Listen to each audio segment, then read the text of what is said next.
E se nós não tivermos amor entre os irmãos, não tivermos base familiar, logo também não serviremos a Deus da maneira que precisamos. Ok?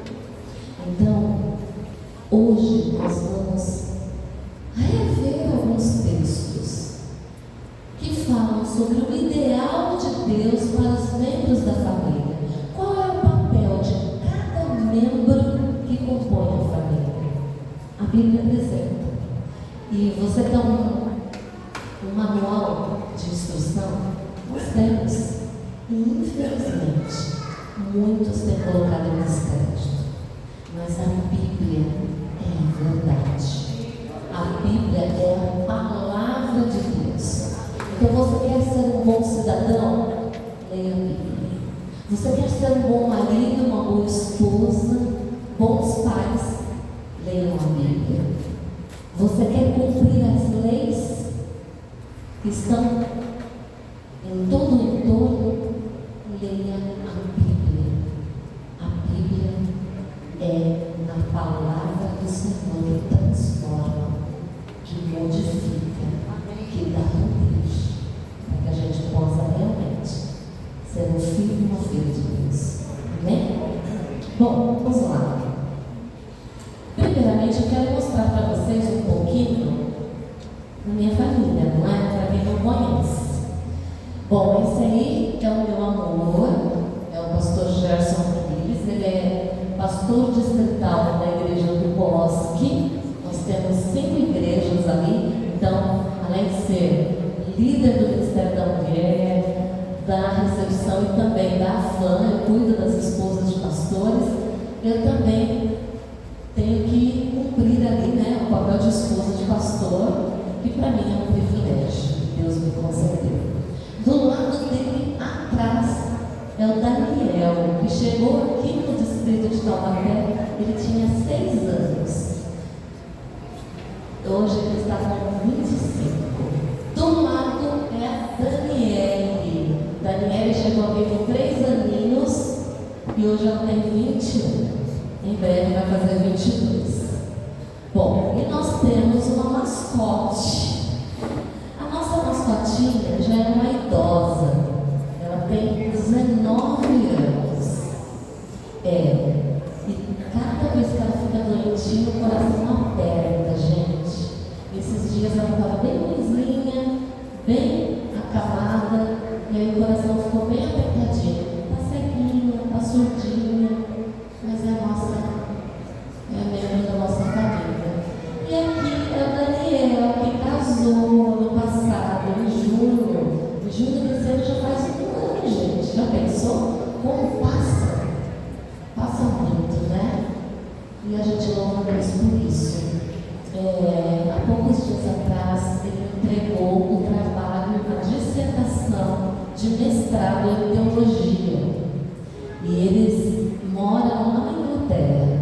Orem por eles, porque agora está na expectativa de receber o chamado. Não acabou ainda o curso ele vai se formar em junho deste ano. E eu peço para que vocês orem não só pelo Daniel e a Samanta, que estão iniciando aí um casamento, uma jornada, né? E em breve estarão à frente do ministério, mas por todos os pastores. Porque a Elaine, ela diz que o inimigo tem tentações específicas para a família ministerial. Ore pela Chile, pelo pastor Orestes, pelo trabalho que eles realizam. Não é fácil o trabalho pastoral, é um privilégio, mas não é fácil. Ore pela minha família também, por todos os pastores que aqui passaram e que vierem a passar ainda, ok? E agora, vamos lá. Abra a Bíblia em Efésios 5, o verso 23. Efésios 5, o verso 23. E nós começamos então com os conselhos para os maridos. Gente, já são 11h30. Olha, eu vou tentar terminar meio-dia. Só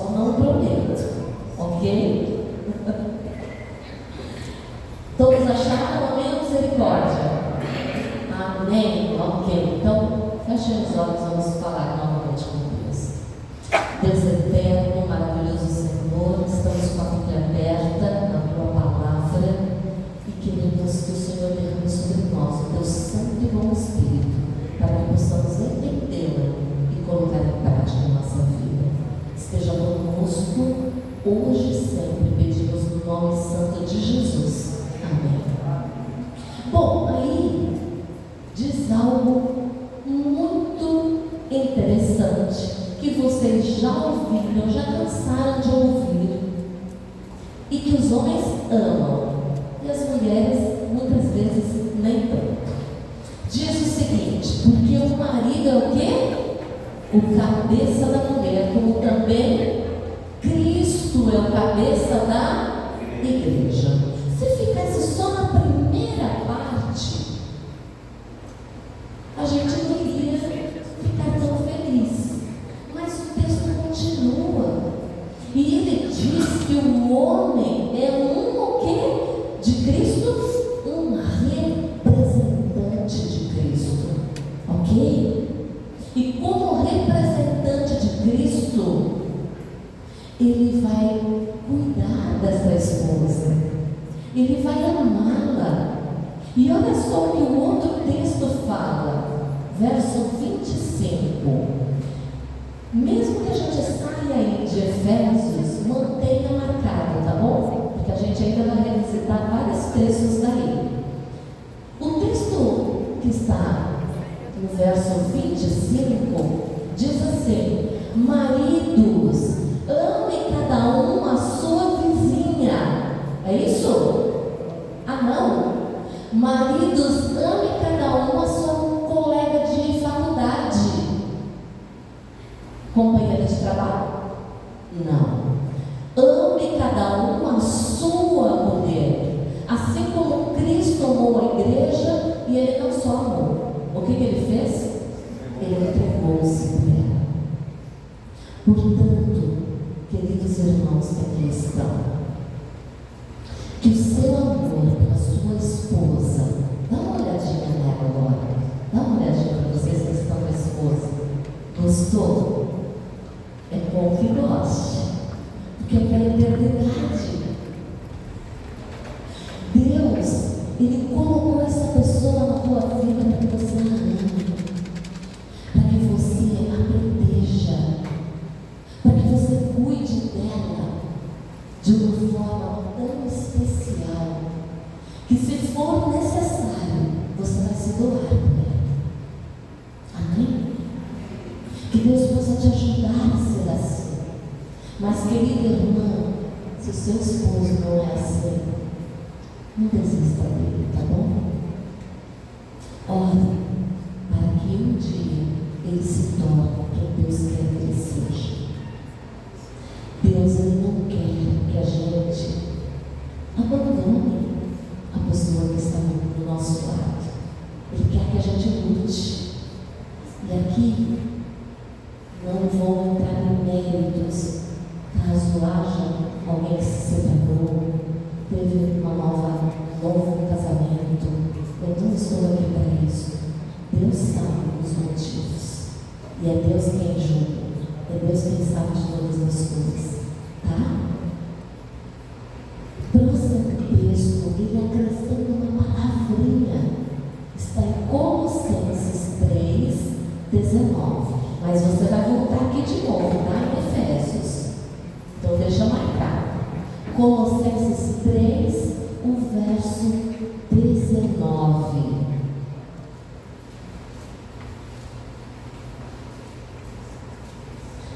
Diz aí o seguinte: maridos, ele vem corroborando o que estava no verso anterior e acrescenta uma palavrinha: ame cada um a sua mulher e não a trate com amargura. Olha só o texto que a Ellen White apresenta para a gente. Está no livro Lar Adventista. Esse eu recomendo a todos, se ainda não leram, que possam ler. Está na página 117, diz assim: não fui eu que escrevi, meninos, por favor. mal, porque eu quero bem vocês, tá bom? Diz assim, olha, se o marido o que está escrito? Grosseiro, rude, arrebatado, egoísta, ríspido e opressor, como que ela complementa? Não diga jamais que o marido é a cabeça da esposa. Ora, será que a Ellen White está contradizendo a Bíblia? De maneira alguma. Porque se o marido for como a Bíblia está apresentando, se ele for o verdadeiro representante de Cristo, ele vai ser opressor, ele vai ser egoísta, ele vai ser rude. Não. Aqui ela está apenas complementando, abrindo um leque aqui para que a gente possa entender que o marido, de acordo com a vontade de Cristo, ele é amável, ele é compreensível, ele é um parceiro para todas as horas, ele é alguém que vai além, assim como Cristo foi além por nós, por amor a nós. Queridos irmãos, se vocês ainda não chegaram lá, olhem a Deus, porque Deus tem todo o poder para transformar o teu coração e até a tua personalidade. Ellen White fala que não existe traço de caráter, quer herdado ou adquirido, que não seja transformado pelo poder do Espírito Santo. Amém? Portanto, nós podemos chegar confiantemente perante o Senhor e clamar por transformação. Lá em manuscrito super atual, é de ontem, ele diz assim: olha, o marido deve amar sua esposa e mostrar carinho, atenção, desvelo por ela, e unindo-se nos votos matrimoniais como um só ser, sua crença em Cristo deve fazer que sejam um com Ele.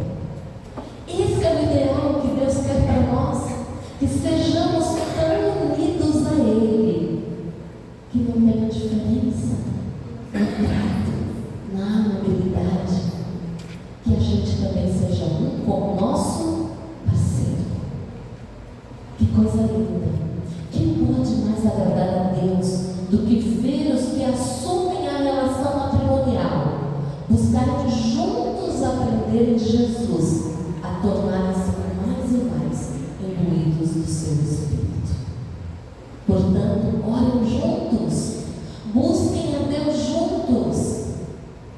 Ninguém melhor do que o nosso cônjuge para conhecer as nossas virtudes e os nossos defeitos.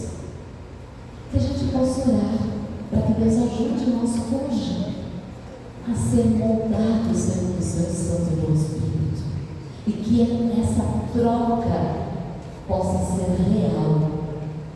Não deixe de orar juntos, casais que aqui estão. Não deixe de clamar ao Senhor juntos. E outro dia eu estava fazendo uma caminhada com meu esposo, e eu quis aplicar algo que eu aprendi. Enquanto a gente caminhava, nós orávamos audivelmente, e depois o outro continuava. Então eu pedia: Senhor, me ajude a ser mais amável, a ser mais paciente, a ser mais isso, a ser mais aquilo, porque meu esposo precisa, Pai. Pai, complemente em mim isso. E aí, quando eu terminava, ele começava a orar por mim, por aquilo que eu havia pedido.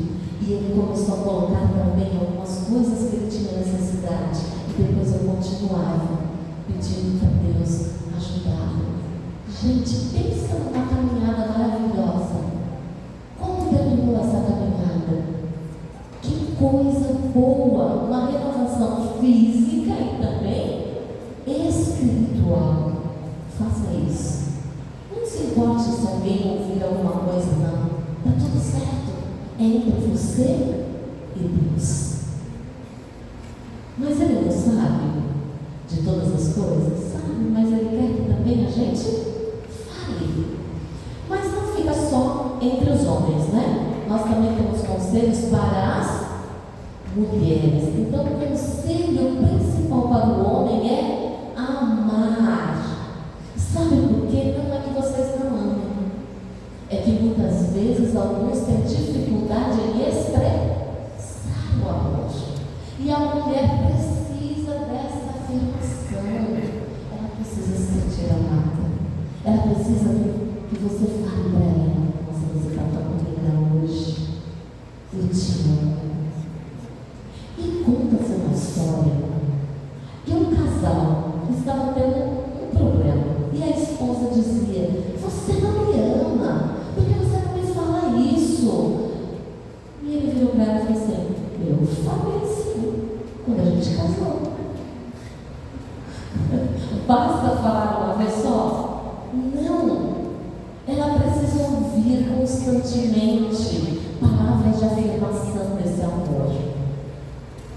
Casamento, relação a dois, é como uma planta. Se não for cultivada, se não for cuidada, acontece o que morre? Morre. Né? E nós não queremos isso. Então, o conselho para as esposas está lá em Efésios 5, 22 e 23. Nós vamos ler de novo aí, né, essa mensagem do Senhor. E meninas, não fui eu quem escrevi, não fui eu quem recebi a inspiração. Foram homens de Deus que receberam inspiração. E se Deus colocou na Bíblia, é porque tinha um propósito santo. Ok? Aí diz o quê? Mulheres, sejam o quê? Mulheres, falem alto. Falem alto, por favor. Mulheres, o quê? Sejam submissas. Sujeitai-vos a vosso marido como ao Senhor. Não é ao marido por ser o marido, mas aquele que está sujeito ao Senhor. É uma sujeição no Senhor. E vocês vão ver essa palavra sempre sendo apresentada aqui. Porque o marido é a cabeça da mulher, como também Cristo é a cabeça da igreja, sendo Ele próprio o Salvador. Digam aqui para mim, meninas: se o seu marido for um verdadeiro representante de Cristo lá dentro do seu lar, dentro e fora dele, vai ser difícil ser sujeita a Ele, ser submissa a Ele de manhã. Mas infelizmente o mundo tem plantado algumas sementinhas que tem destruído lares. Tem destruído. Sabe, quando Deus criou o homem e a mulher, mais especificamente a mulher, Ele tirou de onde o osso? Da cabeça? Não, então não é para a gente estar acima do homem. Tirou do pé? Também não. Não é para a gente estar abaixo dele. Tirou da costela, para que a gente esteja onde? Ao lado, para que a gente seja uma companheira fiel e idônea. Estar ao lado não é concorrência. É ser uma ajudadora, uma auxiliadora. É isso que Deus quis para mim e para você, ok? E se o seu marido realmente for representante de Cristo, você não vai ter dificuldade de ser essa auxiliadora idônea. Mas se ele não for, não desista dele, tá bom? Ore a Deus, ajoelhe-se, clame ao Senhor, porque Deus tem poder de transformar. Bom, continuando aqui, porque o nosso tempo urge, né? Provérbios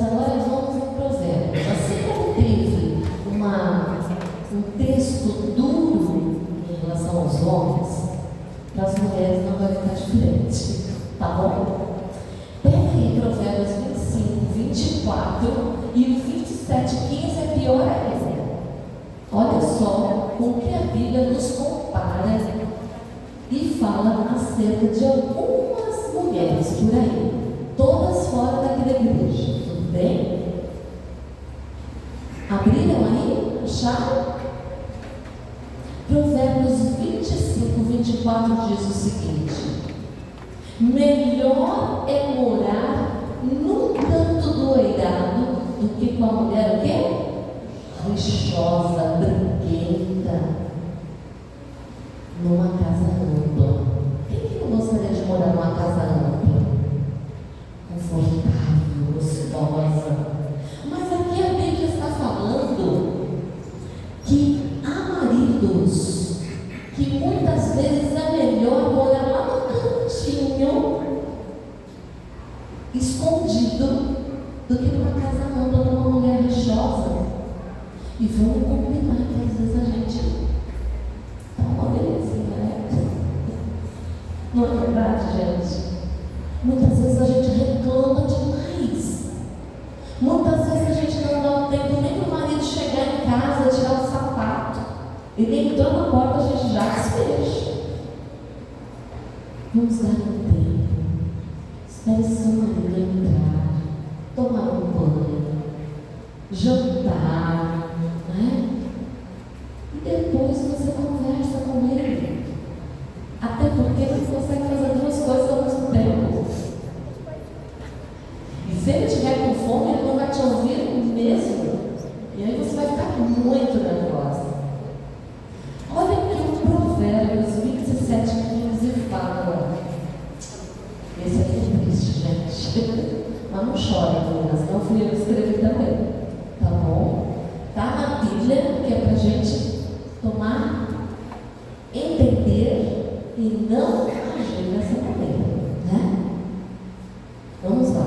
Diz assim: a esposa briguenta é como gotejar constante num dia chuvoso. A minha mãe, ela tinha um desejo estranho isso.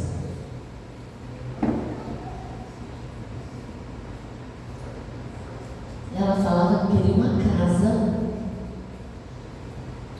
porque ela desejava ter uma casa, e eu acho que é um desejo de todos nós, mas que tivesse uma goteira. Gente, a minha irmã mora nessa casa, tem goteira lá até hoje, a mesma goteira, ninguém conseguiu tirar. Bom, a gente tem que cuidar com o que pede para Deus, né? Que a gente possa pedir só coisas boas e que sejam em acordo com a vontade dele. Mas havia no passado, talvez até haja ainda hoje, não sei, quero crer que não, algumas prisões que o sistema de tortura para que o criminoso confessasse o seu crime era colocá-lo num quartinho estreito com uma goteira constante na cabeça desse indivíduo, como se estivesse embaixo do chuveiro.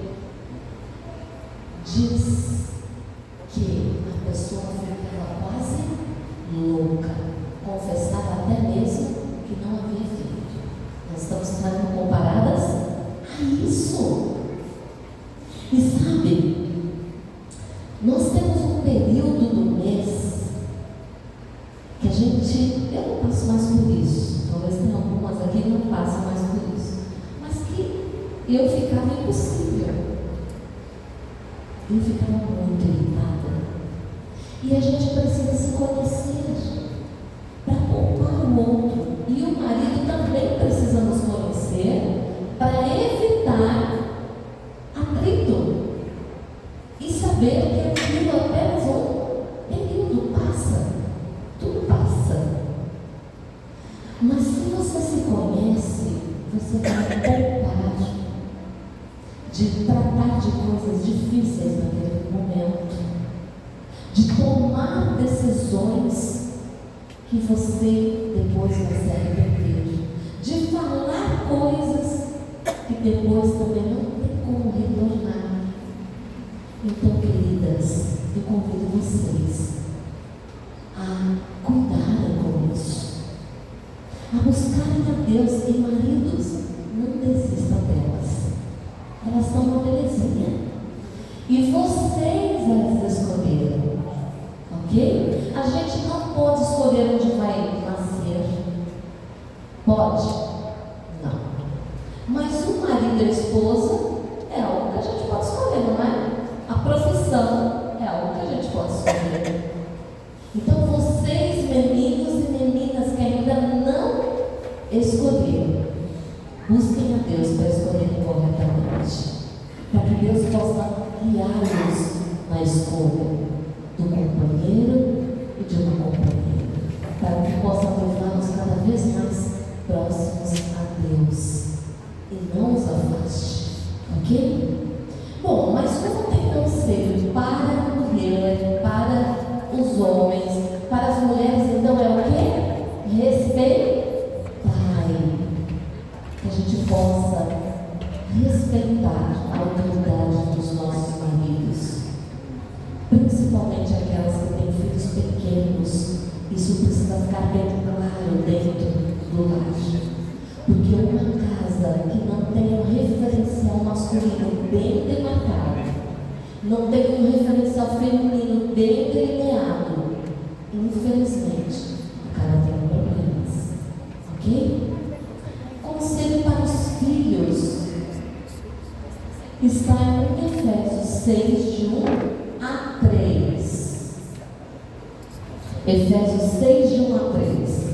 E diz aí, olha só: filhos, obedeçam a seus pais no Senhor. Olha só, no Senhor. Ele é a condição de estarmos todos unidos no Senhor. Ele é o modelo, não eu, não o outro. O modelo é Cristo. Pois isso é justo: honra teu pai e tua mãe. Este é o primeiro mandamento com promessa, para que tudo te corra bem e tenhas longa vida sobre a terra.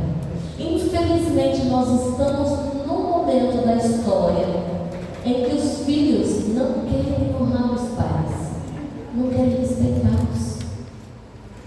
Muitos querem permanecer na casa do pai, usufruindo dos benefícios, mas não querem dar a eles o respeito devido. Em casa, eu sempre dizia o seguinte: nossa casa, nossas regras. E tem até um post que fala isso, né? Filho, você está cansado das regras da casa do teu pai, né? Está cansado disso, daquilo? Está tudo certo. Vai pagar as suas contas, vai lavar sua roupa, não é assim? Mas a gente, como família cristã, a gente precisa observar isso. Os pais, eles precisam ser honrados. E nós, quando casamos, precisamos continuar honrando o pai e a mãe. É lógico que a gente não vai ter a dependência emocional e nem financeira dos nossos pais, depois que a gente casa. É importante que haja essa ruptura, não é? Mas amá-los, respeitá-los, visitá-los, isso é importantíssimo. A minha mãe, ela sempre dizia assim: quando eu envelhecer, pode me colocar no asilo. Porque o asilo é bom, a gente vai conversar. Ela era, na época, atendente de enfermagem. Então ela trabalhou em alguns asilos, né? E a gente falava: até parece, mãe, que de fato nós não a colocamos. Eu sou a que mora mais distante. E ali nos últimos anos dela, as minhas irmãs estavam mais próximas, mas no último ano eu ia todo final de semana ajudar as minhas irmãs a cuidar da minha mãe. Talvez essa não seja a sua realidade, mas respeite. E vocês que ainda vivem sob os cuidados dos pais, precisa obedecer. Os pais sabem o que estão falando. Eles lutam para que você tenha um bom estudo, para que você tenha que vestir, que comer. Então, é um mínimo que a gente pode devolver aos nossos pais é ter respeito por eles. Em Provérbios 13, aqui apagou, não está aparecendo.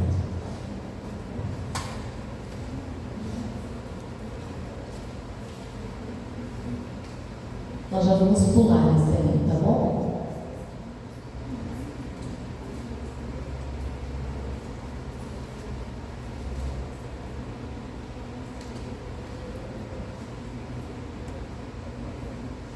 Eu vou ler aqui, tá? Provérbios 13, verso 1.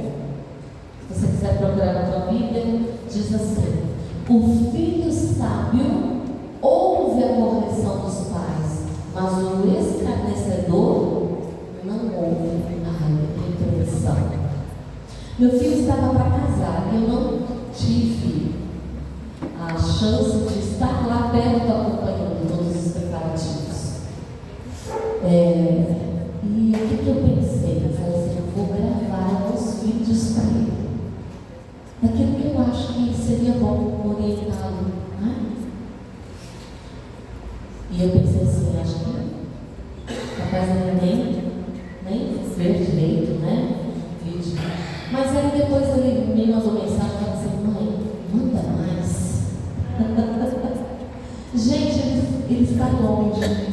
Ele trabalha para ajudar a pagar os estudos, ele trabalha no hotel, na recepção do hotel, a noite toda, e aí ele sai do hotel e, quando tinha aula presencial, ele ia para a faculdade. Então ele tem já independência financeira, já está distante, já há 6 anos, praticamente. Pensa numa felicidade que eu fiquei de saber que ele não só assistiu, mas queria mais. Eu não sou perfeita, cometi muitos erros durante a criação dos meus filhos, mas sempre buscando acertar, sempre pedindo a Deus para poder acertar, sabe? Aqui em Efésios 6,4 diz assim: pais, não irritem seus filhos. Mas como que a gente pode irritar os nossos filhos? Aí diz assim: antes criem segundo a instrução e o conselho do.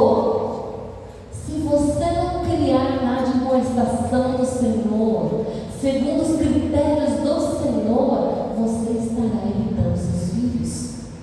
Quem é que ensina o caminho que eles devem andar? Nós. Quem é que diz para eles o que precisa fazer, o que é certo e o que é errado? Nós. E muitas vezes queremos ser amigos dos nossos filhos e não os repreendemos. No passado, a psicologia dizia para não dizer não para os filhos. Que tragédia! Ontem eu estava conversando com uma orientadora do colégio adventista, e ela disse que o número de alunos que foram lá na sala dela chorar por causa de problemas emocionais, por não saber lidar com os problemas. Nossa, infelizmente, se você não disse não para os seus filhos, talvez hoje você esteja arrependido. Porque nós criamos filhos cheios de mimimi, que não aguentam a frustração. Filhos precisam de limites, porque se nós não impusermos limites para os nossos filhos, o mundo vai impor, a polícia vai impor. Então, eu e você somos responsáveis por dar limites aos nossos filhos. E para ensinar também coisas boas, não é? Eu me lembro de quando eu estava numa orientação ali em Taubaté, junto com o Flávio na vice-direção, e às vezes eu ficava ali na recepção recebemos alunos e a gente costuma falar o quê? Bom dia, boa tarde, oi, tudo bem? Inúmeras crianças passavam e nem olhavam. Será que os bons costumes caíram de moda? Saíram de moda. Quem é que ensina isso? Nós. Bom dia, boa tarde, com licença, me desculpe, respeite os mais velhos. Quando alguém entrar no ônibus e for mais idoso, levante-se do lugar.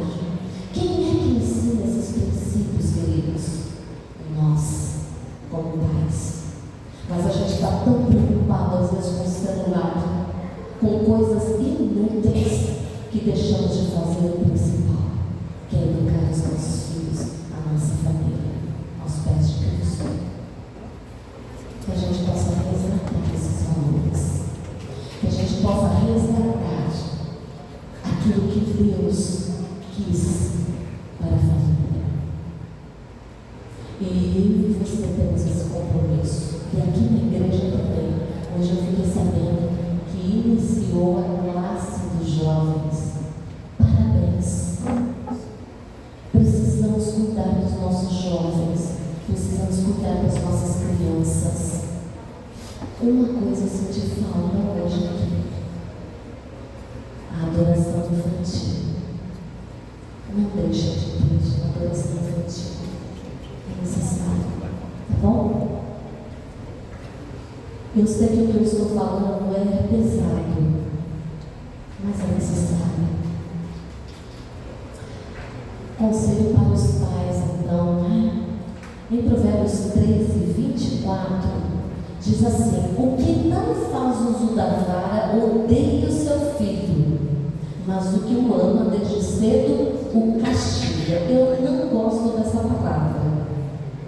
E achei que aqui a psicóloga talvez vai concordar com ele. Eu gosto dessa outra palavra aqui: o disciplina. Porque castigo, ele traduz você exercer a força contra a criança. Disciplina é diferente.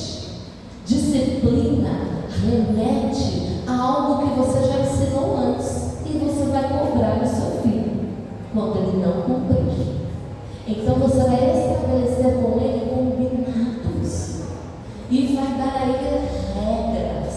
Isso pode, isso não pode. Regras claras, curtas e bem definidas, bem delineadas.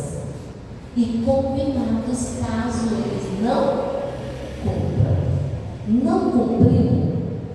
Lembra que nós combinamos que você não ia para a casa do seu amigo se você descumprisse tal regra? Pois é, você não vai. Lembra que nós combinamos que você vai olhar nos olhos da sua criança? Hoje na internet, quase a gente não olha nos olhos de ninguém. Olhe nos olhos do seu filho e o instrua.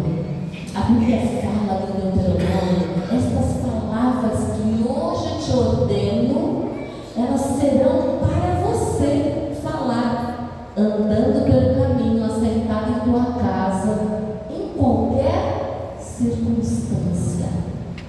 Temos que incutir na mente dos nossos queridos, e não importa a idade. Talvez já tenha perdido um pouquinho o time, mas ainda vale a pena correr para Jesus, ok? Vamos orar pelos nossos filhos. Em Provérbios 22, 6, eu já estou quase indo para o final, tá bom? Mas se você precisar sair, vou respeitar, tá tudo certo. Diz assim: educa a criança no caminho em que deve andar, instrua, oriente, leia a Bíblia com ele, ensine como deve se comportar no culto. Porque é na casa que a gente ensina essas coisas. A criança às vezes não se comporta na igreja porque ela não aprendeu no culto em casa. Porque às vezes lá em casa não tem culto.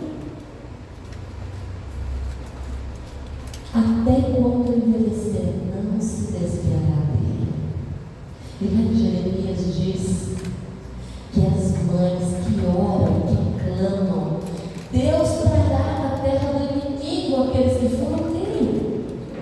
Continue orando. Se seu filho não está aqui hoje, continue clamando. Mas você precisa ser um exemplo. E eu vou usar de novo a minha mãe, que já faleceu há algum tempo, mas que ainda fala nos meus ouvidos, né? Aquilo que ela deixou, não que ela fale literalmente, por favor, não entenda mal, por favor. Ela dizia assim: para filho não se dá conselho, se dá exemplo. E tem um ditado que diz que palavras convencem, mas o exemplo arrasta. Que eu e você possamos ser exemplos de bondade, de perdão, de comunhão com Deus. Como que eu posso cobrar que o meu filho leia a palavra se eu não leio? Como que eu posso pedir para o meu filho ficar quieto se eu mesmo fico conversando com a minha amiga o tempo todo no culto? Preste atenção na palavra. Cumpra. Faça aquilo que você quer que o outro faça. Fosse o tempo que se dizia: faço o que eu falo, não faço o que eu faço. Meu pai bebia, era alcoólatra, batia na minha mãe. Essa foi a minha infância. E ele chegava em casa, ele ia cheirar a boca de cada filho. E aí, de quem tivesse bebido. Graças a Deus, os meus irmãos não bebem. Amém, Deus. Mas o meu pai, infelizmente, morreu de câncer. Porque bebia e fumava. E eu sou maravilhosamente agradecida ao Senhor, porque eu fui alcançada pela mensagem. Quando eu tinha 21 anos, eu tomei a decisão da morte de Cristo. Meu pai já não estava mais vivo. Meu pai não morreu, eu tinha 17 anos. Mas você que é da igreja, você tem tantas informações, tantas preciosidades, que às vezes você não coloca em prática, mesmo depois de tanto tempo na igreja. Esse sermão aqui primeiro é para mim, não trouxe carapuça para ninguém. Que eu e você possamos melhorar, que eu e você possamos buscar mais ao Senhor, mais a direção dele. Olha o que fala em Ciência do Bom Viver, página 352. A missão do lar estende-se para além do círculo dos seus membros. O lar cristão deve ser uma missão prática, que põe em relevo a essência dos princípios verdadeiros da vida. Semelhante exemplo será no mundo uma força para o bem. E sabe, foi essa força que deu a esse jovem Daniel e seus amigos a força para dizer isso aqui, olha só. Ele propôs no coração não se contaminar com as iguarias do rei. Foi o que ele recebeu lá no lar dele. Gênesis 39:9 traz esse texto. Como poderia eu então cometer algo tão perverso e pecar contra Deus? Quem disse isso? José. O lar deu a ele o suporte para que ele pudesse falar isso. Mesmo um lar conturbado, era um lar difícil. Isso mostra que o meu lar e o seu não é muito diferente, mas que possamos clamar ao Senhor, ok? E aqui também, os 3 jovens que disseram para o rei que não iriam se prostrar perante a estátua. A família fez toda a diferença, porque eles foram levados cativos, jovenzinhos. Será que vocês, jovens, querem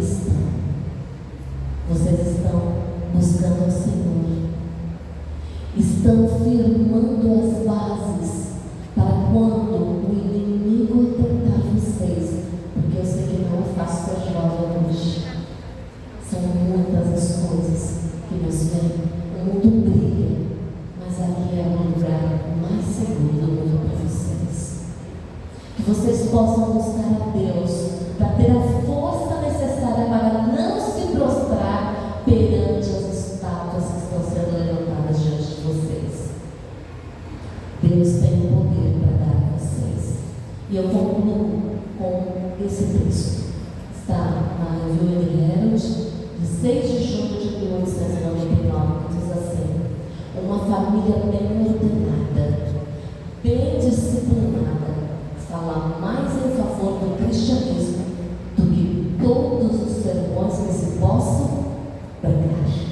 Se vocês quiserem de tudo, lembre-se apenas de buscar a Deus constantemente, de ler a palavra do Senhor, porque ela é fiel e verdadeira e ela transforma a nossa vida. Se você tem tido dificuldade, se apegue com esse texto. Filipenses 1, verso 5, que diz: tendo por certo isto mesmo, que aquele que em vós começou a boa obra a aperfeiçoará até o dia de Jesus Cristo. Amém? Nós vamos cantar um hino agora. Eu convido a equipe de louvor. É o Restaura.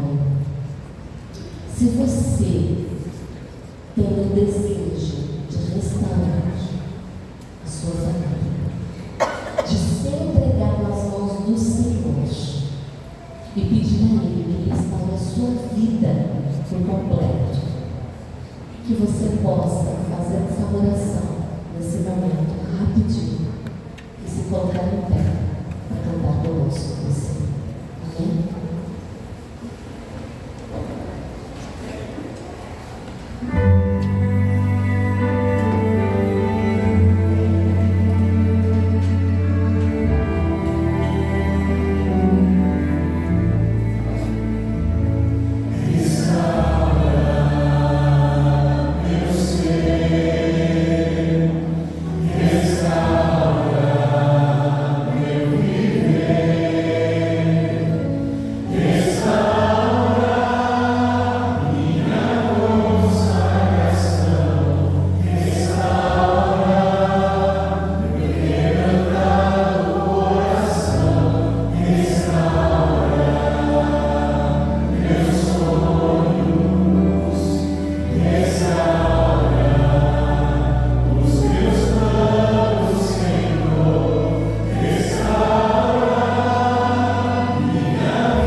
Senhor. Muito obrigada, Senhor, porque o Senhor está desejoso de restaurar a nossa vida. Queremos entregar cada pessoa que aqui está diante do teu altar, para que o Senhor as transforme, para que o Senhor me transforme naquilo que o Senhor quer. Pai Santo, ajuda-nos a verdadeiramente honrar e glorificar o teu nome através da nossa vida, e que possamos levar essa mensagem a outras pessoas, para que elas também aceitem ao Senhor. Quando o Senhor voltar, que o Senhor possa levar a todos nós para morar contigo eternamente. É o que pedimos e agradecemos no poderoso nome de Jesus. Amém. Amém. Deus abençoe.